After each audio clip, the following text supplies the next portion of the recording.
There are no secrets to success, just things you haven't learned yet. And once you learn them, it's up to you to apply them. I'm Jamaal, aka Boss Eagle, Billboard-charting hip-hop artist and music business coach. Join me as we talk digital marketing, social media, technology, and more, and share interviews with industry professionals to help you unlock the secrets and take control of your music career. Because we are the new music business, and this is the Indie Musician Secrets Podcast.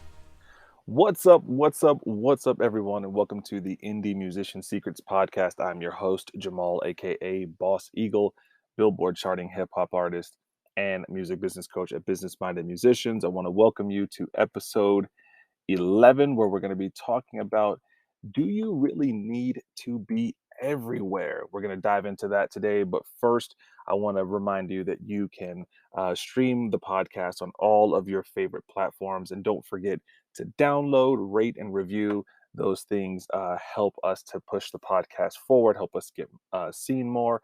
And so I greatly appreciate if you wouldn't mind rating and review. Hopefully give me a 5-star rating and also download the podcast wherever you would like to download podcasts too. So without further ado, we're going to be talking about the topic for today, which is, do you really need to be everywhere? I know that sometimes it seems like, or it feels like, we have to be in all places at all times as musicians, because you never know where people are going to find you or discover you. And what I'm not talking about today on this episode is um, when it comes to streaming or YouTube. I'm not talking about those things. I think your music should be available everywhere. You should be on Spotify, you should be on Apple Music, Deezer, Tidal, all that good stuff, YouTube. But what I'm really referring to today is, do you need to be everywhere in terms of your presence, your social presence, your personal presence, right? So that you can be a part of all of these things that are going on. And I think that sometimes what happens is it it causes maybe more stress than it does good, right? So one of the big things that is big in this time is social media. And with all of the different platforms, with all of the different things to be involved with, sometimes it can feel like you're either, behind the 8 ball, behind the curve, or you're not keeping up, or there's always something new.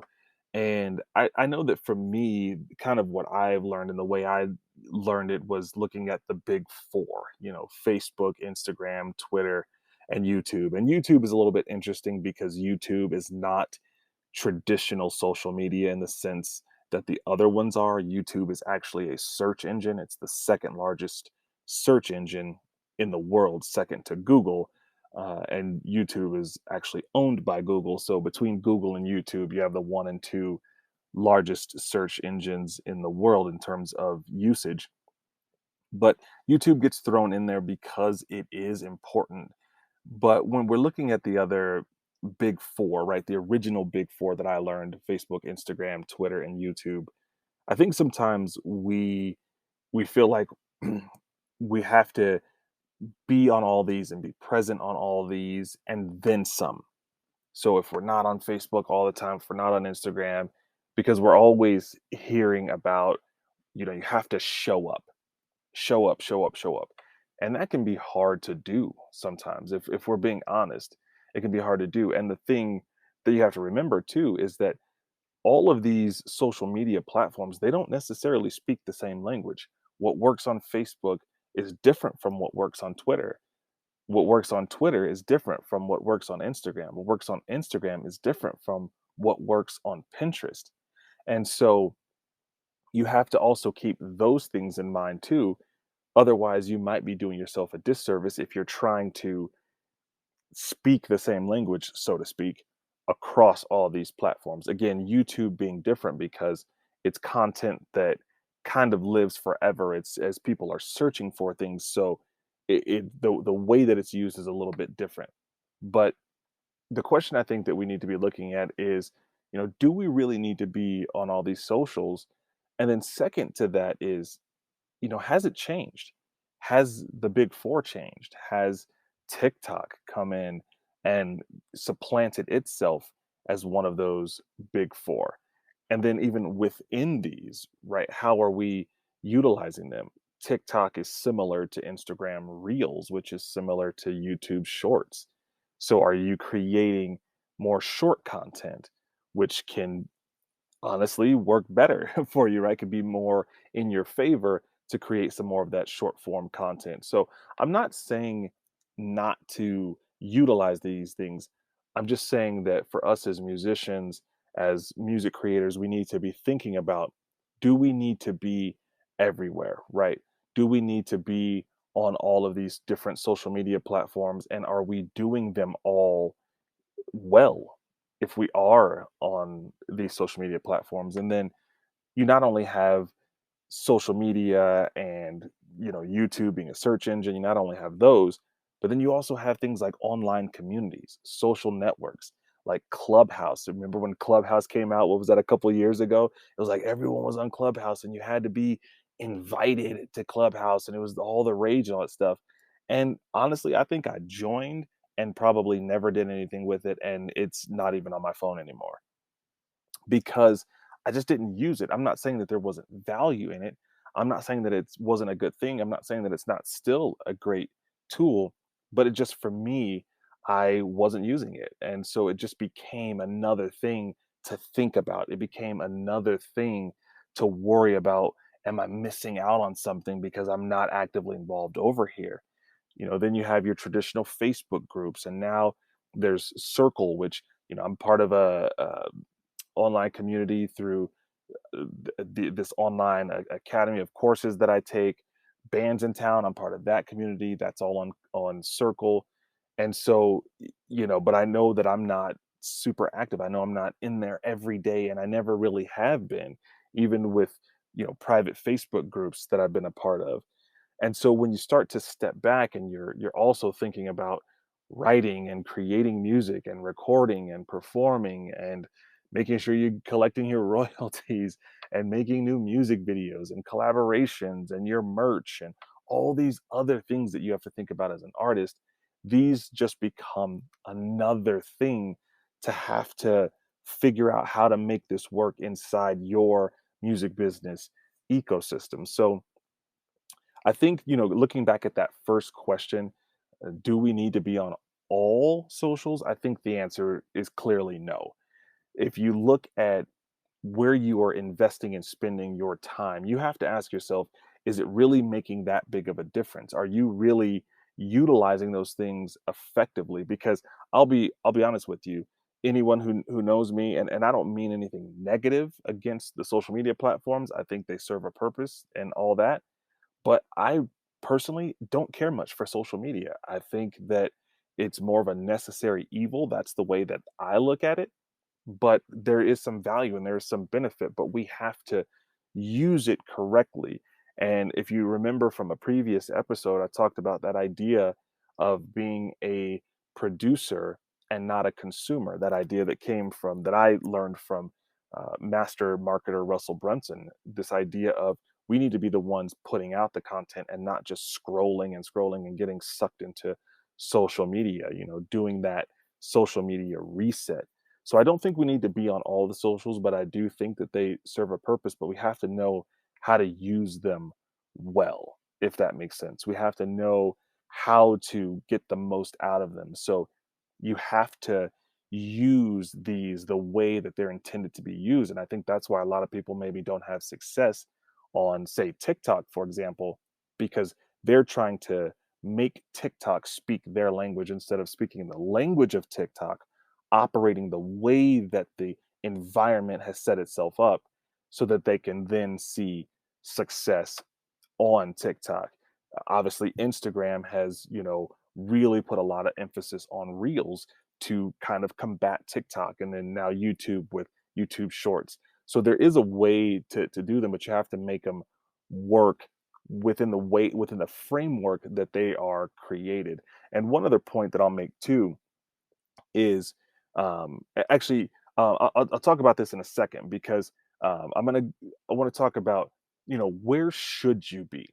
Where should you be on all of these different platforms and options, right? And before I talk about where you should be, I want to talk about a couple of other things. One, don't compare yourself to someone who seems to be everywhere. Don't compare your beginning to someone else's middle. Don't compare your context to someone else's context because they may have a team. They may have other people working on things. They may just simply have more time than you. And that's okay. You have to be where you can, um, when you can, be where you can, when you can, which, leads me to that. My second point is think about how much time do you have? How much time do you have to invest in this? How much time do you have to give to your social media and to these social networks and communities every day, every week, etc.? And then consider automation or bulking your content, which takes me back to the point I was making a second ago, which is consider repurposing as well. How do you take a video and maybe that short form video can be used for TikTok Reels and uh, YouTube Shorts, at least in the beginning, so that you can start to build some traction and get some momentum, and then maybe start doing different things on different platforms. But consider automation or bulking your content. Automation just basically means you're pre-scheduling it, you're pre-building your content, you're scheduling it so that you don't have to be sitting at your computer or your phone or whatever at that moment, right? And there are a lot of automation tools out there that can help you. And then also consider bulking your content or doing bulk content, which means creating a bunch of stuff at once instead of, these one-off type of things. Consider making 5 or 6 YouTube videos and scheduling them.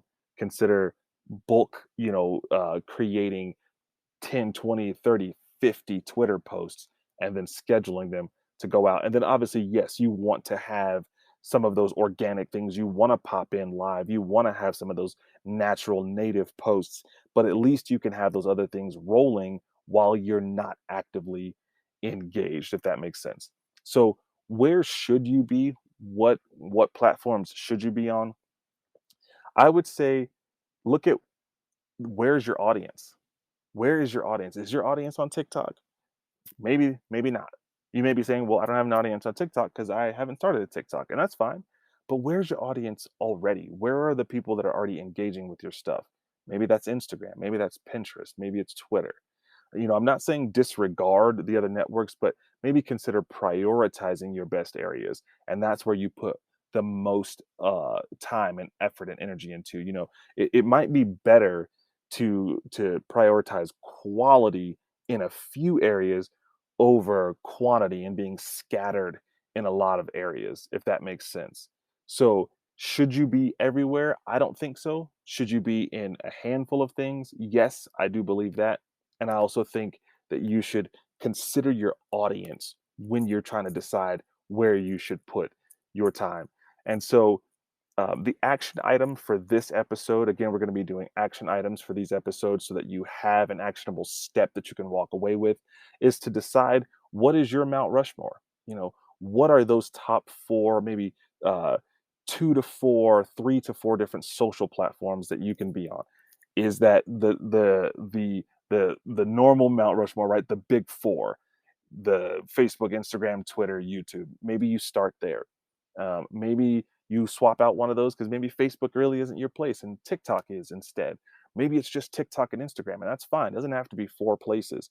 And then I would say also start with one community to be active in.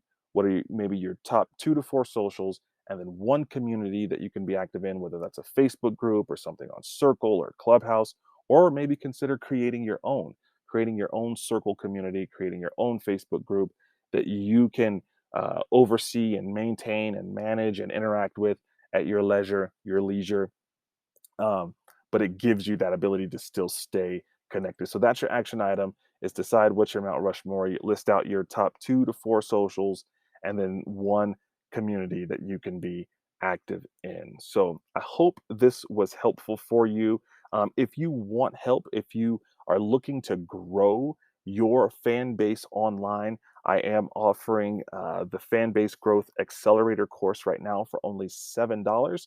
And the reason for that is because I dropped the price down so that I could offer ongoing group coaching for $7 a month, because I know a lot of people coming in, as laid out as the course is, they still might want help walking through those things, plus having that community as well. So if you want to join the Fanbase Growth Accelerator course, you can do that today for only $7. There'll be a link in the description or the show notes. And then you can also have the option to join group coaching for $7 a month. No contract, cancel anytime. You can just be a part of it to have that ongoing help in growing your fan base. So if you have any questions or topics that you'd like to discuss, feel free to send me an email to questions@indiemusiciansecrets.com. Don't forget to rate and review this episode and all other episodes. And please, please, please, as always, share this podcast with anyone else that you think it would be helpful for. So thank you again for listening. I hope you all are doing well and growing your music business. And God bless, and I will see you when I see you. Peace. Thank you for listening. Don't forget to follow the Indie Musician Secrets podcast on Spotify, Apple Podcasts, or wherever you listen, and make sure to leave us a rating and review. Also, share this episode with other indie musicians you think it would be beneficial for. And for more helpful resources to help you grow your music business, visit us at businessmindedmusicians.com. I hope this episode has served you. We'll talk to you on the next episode.